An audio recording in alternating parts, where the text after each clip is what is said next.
It's a very interesting time of the year because by the end of this month, January 2026, we will have known the fate of Anioma people as it regards state creation.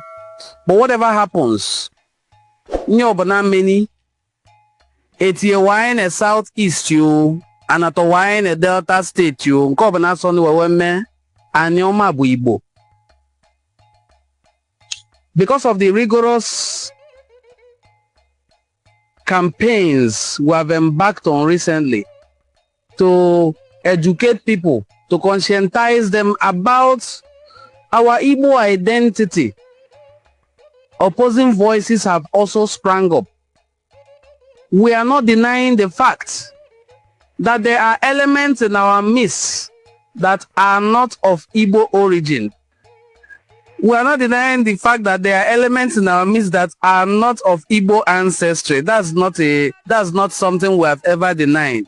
We have always accepted that there are elements in our midst as Anioma people that are not originally of Igbo ancestry, but they became Igbo. How did it happen? Over the years, people have run to Ndi Igbo for succor.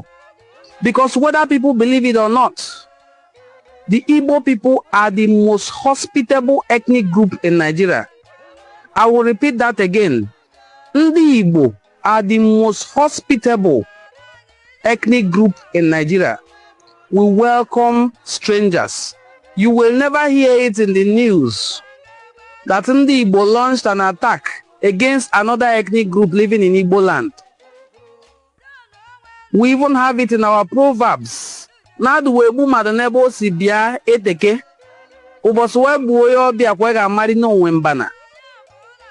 these are proverbs enshrined in Igbo diction to teach our children how to honor, welcome, and respect strangers and visitors in our midst.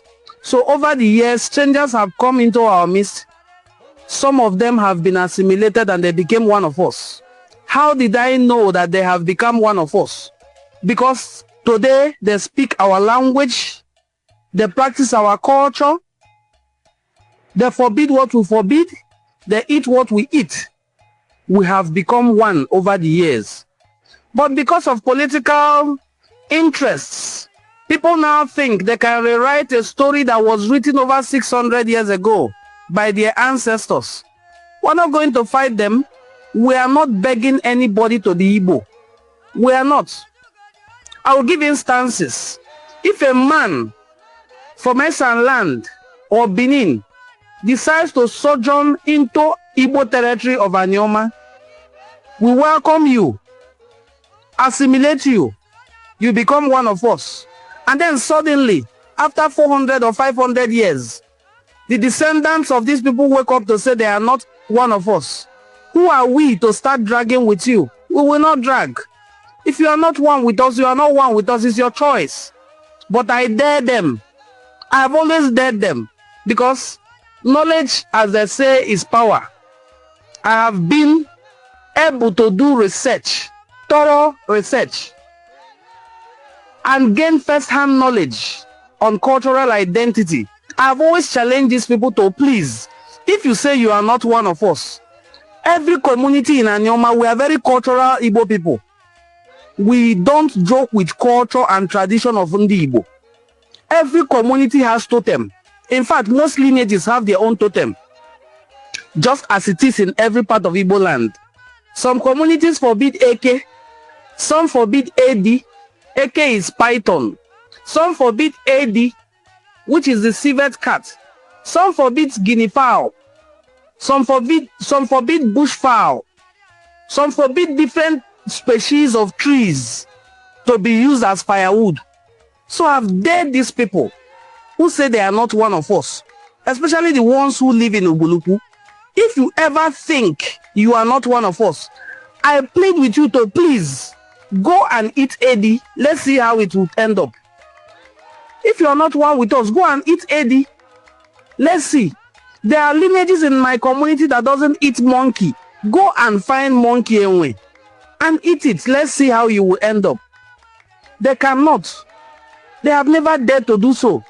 because their ancestors were not just welcomed, they were sworn to an oath. It's just like the modern day of becoming a citizen. This is why every time I talk about the Igbo cultural practices, I have goosebumps. Men, our ancestors were the most knowledgeable people on earth. This is not boast. As far back as 1,000, 2,000 years ago, our ancestors understood indigenization and processes of making somebody a citizen. Wonderful. It is wonderful to think of that over 2,000, 3,000 years ago, my ancestors who want to welcome someone into a lineage, they will first of all go and check what is the character of this person. How long has he lived with us? Who has he lived with? What chased him or her out of where he or she was resident before? Which family is ready to vouch for this person before we welcome him or her? These were criteria used in indigenization by our ancestors over 3,000 years ago. These people were very wise. They were sagacious. Ndị mụna uche juwafo. And they have always maintained that n'uche bụ akpa, onye jeko bụ nke. Wisdom is like a bag. Every man carries his own weight. And they even back it up by saying, onye di nwe n'uche siko ye chene. He that doesn't have wisdom, who does he want to think and reason for him? So our ancestors had ways of welcoming people. Nobody strolled into our territory and just started living there. Nobody, no group. Now I'm directing this to the group, led by a very young girl who operates a very new social media handle. She goes to a community and asks them, Ba, lanlekele. Ba will say, I'm fine. You say, Ba, ekweo. Biko even cheje babo. Naniko bolo anyale. Kabono sebia. You are speaking Igbo already. You will introduce the man speaking Igbo as well, mentioning the man's name in Igbo language as well, calling him Ba, calling him Diopa in Igbo language, and then you go ahead to ask the man, are you Igbo? What sort of insulting question is that? What sort of nonsensical research is that as well? And then Ba will tell you, one no, is speaking Igbo. The Ba is speaking Igbo as well. Ayi si binibia, bini kaele, mesia, ayababue, ayabasi bini. If you are not of Igbo stock, ayababue na nidu. Because when people say bini, I laugh at them. I am privileged to have lived very well with old people. My grandmother, you cannot tell her the word Bini. She doesn't know what is called Bini. I'm saying my grandmother, she died in 1996. She doesn't know what is called Bini. She calls it Anidu. That is my grandmother. What about her own mother or grandmother or great-grandmother? It is Anidu. If there was problem in Anidu and you are not Igbo, you should be running towards Okene, towards Kogi, back to your Igala land. Or you should be running towards Lagos, back to your Yoruba land. Not that there was problem in Bini and you ran towards Igbo land. I hope this logic makes sense to you. If I live in Port Harcourt, or if I live in Lagos and there is crisis in Lagos, will I be running towards Togo? I should be running homewards. And that's what happened in Anidu. When there was Aidu Noba, people ran homewards. Homewards is Igbo land, the Igbo homeland. Some people will tell me not to call that place homeland. I know why I refer to Igbo land across the east as homeland. That is our homeland because everybody ran homewards. Archaeology also proves me right when I say the eastern part of Igbo land is the homeland. The discoveries in Uguele are as old as 250,000 years. The discoveries in Nsukka, Leja are also very old, the oldest iron smelting site in the world. The discoveries in Ibuku are very ancient, the oldest artifacts in sub-Saharan Africa. When I say Igbo homeland, I am referring to the southeastern part of Nigeria. My community, Ubuluku, is the oldest community in Anioma land, alongside Abo, alongside Opanam, and then later Ogwashuku and the rest. But nothing in my hometown is as old as what was discovered in Ibuku, or Leja, or Uturu. So, when I refer to homeland, I am talking about the southeastern part of Nigeria without any bias. So, why is it that when there is problem in Anidu, these people run homewards? Ezechima ran homewards. Ezemu ran homewards. These are Igbo people, regardless of the name they bore, but today we have discovered how Igbo they are. By culture, by lifestyle, by festivals, by their names, they are Igbo people. So this young girl goes around, there are two actually, they go around interviewing elders. And when the elder says he's from Benin, they just say, hey, we have discovered something. The Igbo ancestry quashed. We are now from Anidu. Who do you think were the people who lived in Anidu? It's very simple. If you are not very thorough in doing research, you can at least use your Google. Google can guide you. It's not very reliable, but it's helpful. Type into Google, are there indigenous Igbo people in Benin? They will let you know. The Benin Empire consisted primarily of Ndi Igbo. I'm not saying parts of Ndi Igbo, a little Ndi Igbo. Primarily of Ndi Igbo. Ndi Igbo, Esan people, and then later Yoruba people. The Yoruba people came with war. Our people never went with war. That is why no community today can tell you they were conquered by Ndi Igbo. It was by conquest that Ndi Igbo started leading us. No, not one. The places that the Bini people conquered at all, if there is, did not start speaking Bini language.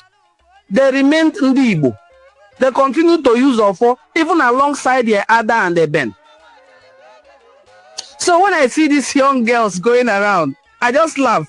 There are things that one doesn't jump into because of content. Because as it is now in Nigeria, if you want to grow your channel or your handle, they dabble into Igbo stuff, Igbo history, Igbo identity. And then they try to create a crisis so that they can draw audience. You know, bad news usually spreads more. Assuming as I put on this camera, what I'm doing is na Balendi Igbo, na Balendi Igbo, na we head in Jobasarandi Igbo. These views will not be 82. The number of likes here will not be 2. It will have skyrocketed immediately because bad news spreads very well. That is the strategy that these two young girls are using. One of them is from my hometown. The other one is from Ezechima. But it's very, very funny. How it is very funny is this.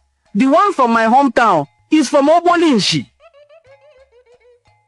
Now, that one is not a debate whether that young lady is from an Igbo stock or not.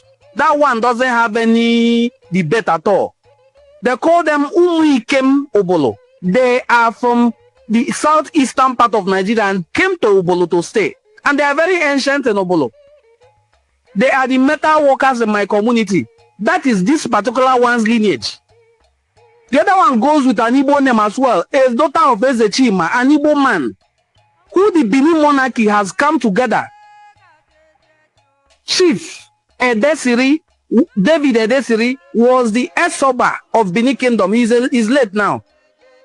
He granted press conferences to states that Ezechima is not a Benin man, was not a Benin man. Ezechima was an Igbo man, a wealthy Igbo man, who held the position of Iyase in Benin Kingdom during the time of Oba Orobua. Oba Orobua gave his friend Chima the title of Iyase. Hence, the title his Igbo brothers and his Igbo family called him Eze Chima, because he held a prominent chieftaincy title. If you think this is just a cooked up story, everybody who holds the title of Iyase today are greeted La Eze till today.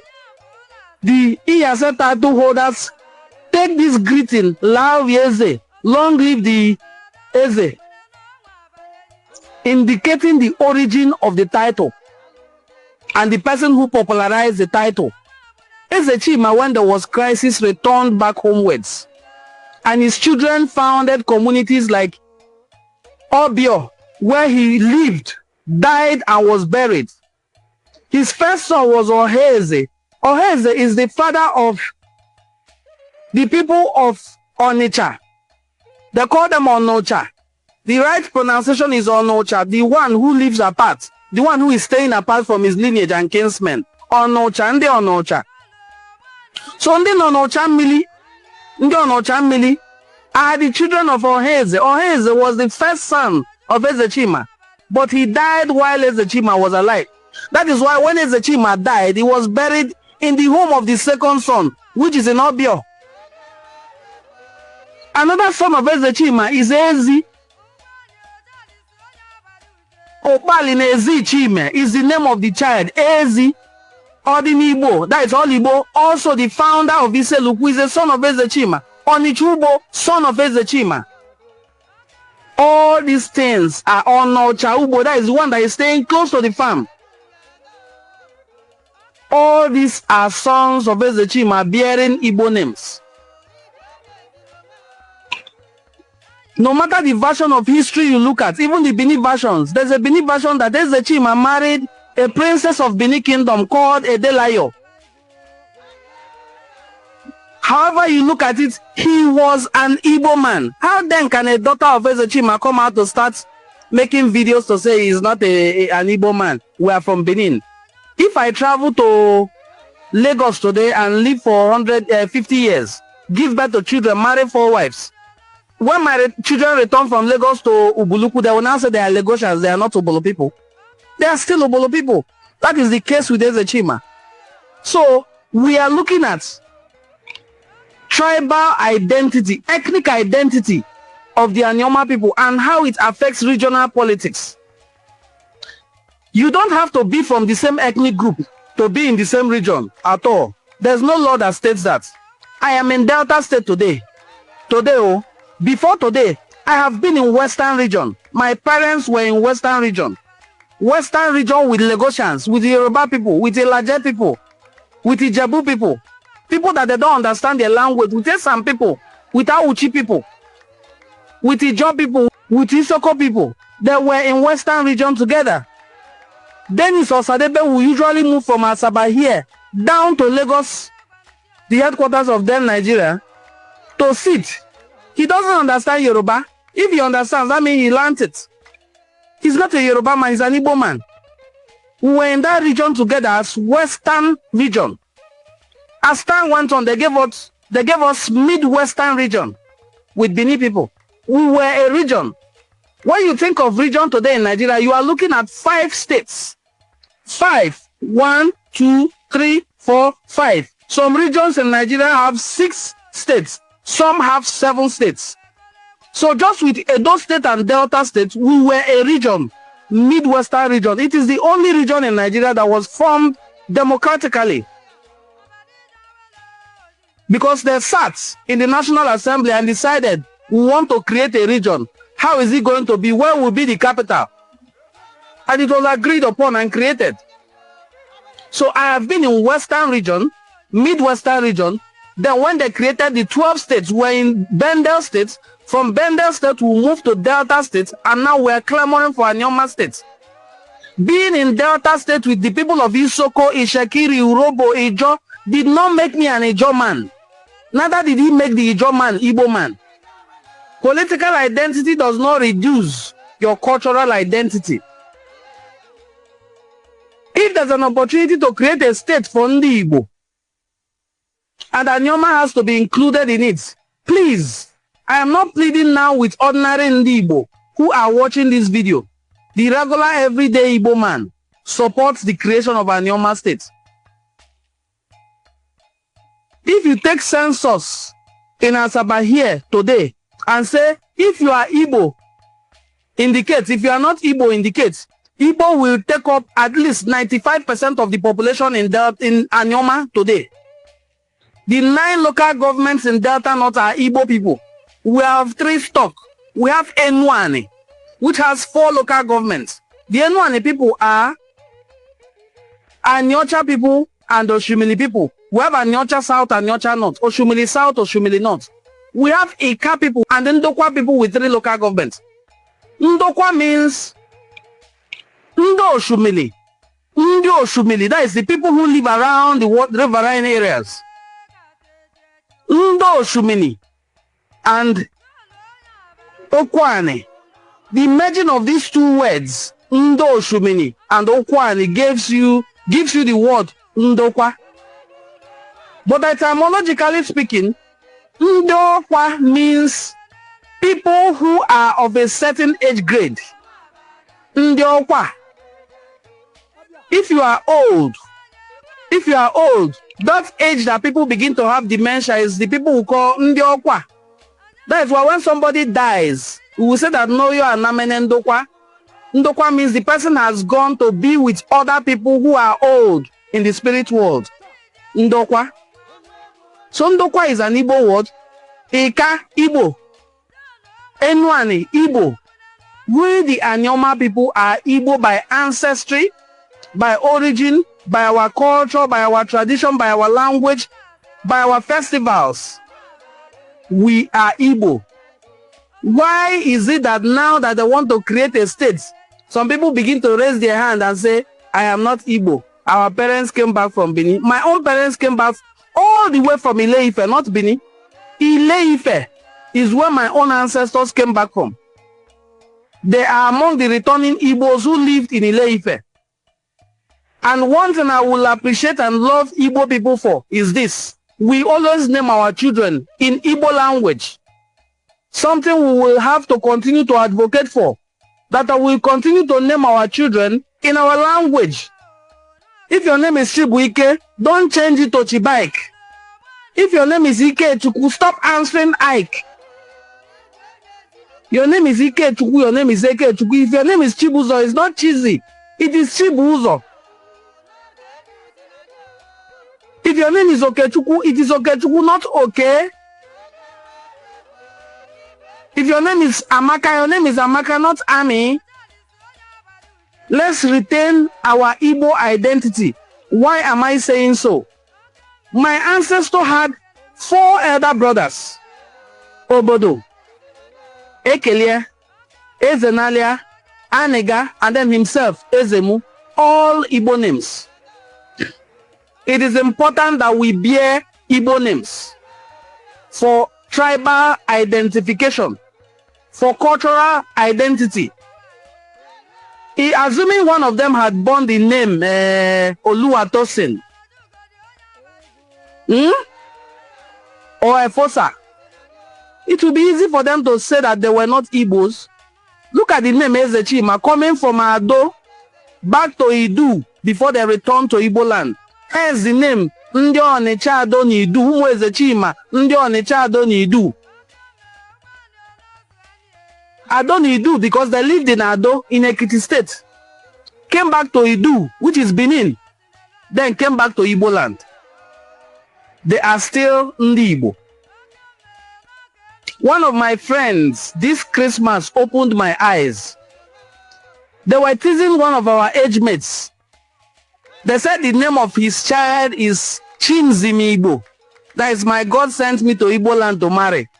And I was now asking them, does it mean you don't think we are Igbo? He said, we think we are Igbos. That name doesn't mean we are not Igbo. I said, okay. But why do we always refer to Ndi Igbo as the ones across the Niger? He said, yes. That we think of ourselves as originally Igbo. So when we see somebody, we attack the person by saying, "Wo Igbo." If the person denies, you know that the person is not Igbo. If the person accepts, you know that the person is Igbo. That is why they usually tell you "Wo Igbo." Some people pick offense when you call them "Wo Igbo." So that is why when that my friend explained this, I immediately got the meaning. I don't even need him to explain further. Till today, there are people that when you call them "Wo Igbo," they can punch you. But they ask them their name. Ask them the name of their community. Ask them the name of their parents. Ask them the name of the cultural practices in their place. It is completely Igbo. So we must learn that in regional politics, number matters a lot. Number matters a whole lot in regional politics.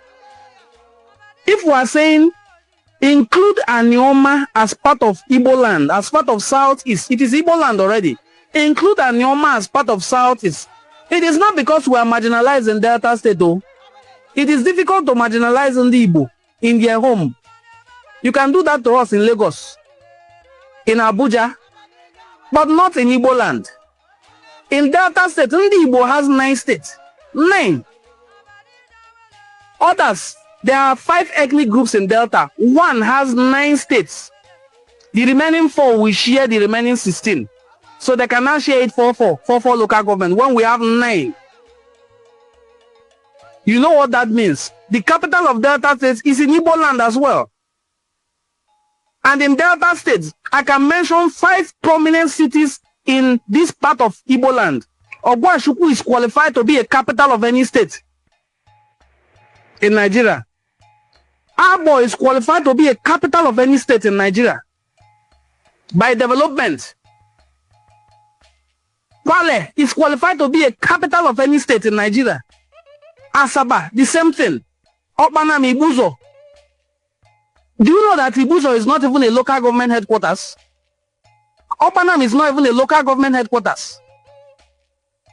This is to tell you how well developed this part of Igbo land is, just like other parts of Igbo land. So what we are saying is, to ensure that we are not pushed to lose our numerical strength, we must put our weight behind Anioma State. I'm talking now to Ndi Igbo, who are the elites, the governors in Igbo land. The governors in Igbo land. The governor of Delta State is not an Igbo man, oh. He's not fighting the creation of Anioma State, oh. He is fully with us. He is fully with us in the quest for the actualization of Anioma State. The governor of Delta State has never one day said, don't protest here. No, protest here. Don't protest here. Don't submit your documents here. He has never one day. When we held our conference, Igbo Unification, he sent his chief of staff to represent him. He is not an Igbo man. He is not also fighting us. Those who are fighting us are the people who know what they are benefiting in the present structure, in the present arrangements. That's why they are fighting. So we are pleading with our brothers, our brother governors from the eastern part of Igbo land to please don't listen to them. We are doing our best to also engage them. It is a war. This is like their oil company, if you want to put it like that. It is the way they feed. It is their oil well. Without this, they will go hungry. They will become irrelevant. But they don't understand. When Anioma State comes, we will have 3 senators. The one dragging to go for senatorial position, we will have his position to go for.